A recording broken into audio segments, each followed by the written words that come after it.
പ്രതീക്ഷിക്കാതെയാണ് ഈ വിദ്യാലയ അങ്കണത്തിൽ ഇങ്ങനെയൊരു പരിപാടി ഇന്ന് നടന്നിട്ടുള്ളത്.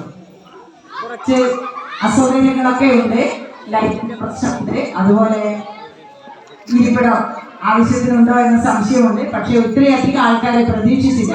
എങ്കിലും ഈ വിദ്യാലയ അങ്കണത്തിൽ നിങ്ങൾ ഓരോരുത്തരും കയറി വന്ന് ഈ ഒരു പരിപാടിയിൽ പങ്കെടുക്കുമ്പോൾ ഏറെ സന്തോഷിക്കുന്നത് കലാലയ കൂട്ടായ്മ മാത്രമല്ല, KKNS സ്കൂൾ കൂടിയാണ്.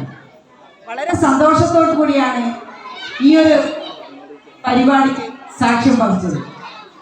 ഈ ഒരു കലാ കൂട്ടായ്മ നമ്മുടെ പ്രദേശത്തുള്ള എല്ലാ കുട്ടികളുടെയും മുതിർന്നവരുടെയും കലാവാസനകളെ പ്രോത്സാഹിപ്പിക്കുന്നതിന് ഇടയാകുമെന്നതിൽ ഒരു തർക്കവുമില്ല. ഈ വൈദ്യവേളയിൽ കൂടുതലൊന്നും സംസാരിക്കുന്നില്ല. കലാലയ കൂട്ടായ്മ വളരെ ചെറിയ രീതിയിൽ ആരംഭിച്ചതാണെങ്കിലും അത് വിപുലമായി കൊണ്ടിരിക്കുകയാണ്. ഈ അവസരത്തിൽ ഒരു കാര്യം പറയാതെ വയ്യ. നമ്മുടെ വിദ്യാലയത്തിന്റെ വാർഷികാഘോഷം നടത്തി